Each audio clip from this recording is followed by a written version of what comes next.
Hi everyone, today a simple video. I'm just going to talk about my brother's setup, so it's it's going to be a quick video because there's not much anything to say.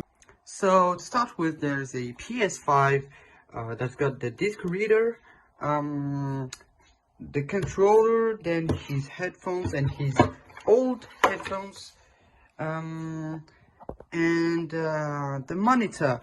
It's an MSI Curved Monitor. Can we get the model? So here's everything. Oh, it says FW.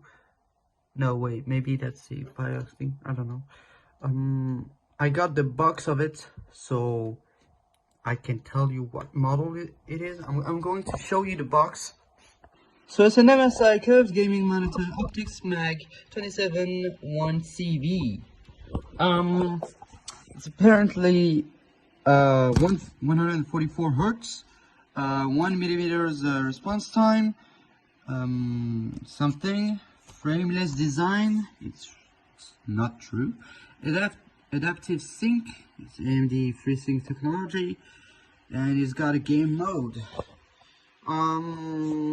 Yeah, same thing here. Alright, so for the ones who noticed, it's the second video about my brother's setup. So just a few months ago, he still had that setup. You can check out the video. I think I'll leave the link in the description. It's covering the setup, yeah. So yeah, basically it's the end of the video. So thank you guys for watching. Don't forget to share the video, like it, comment it, and subscribe, and I'll see you guys later. Bye.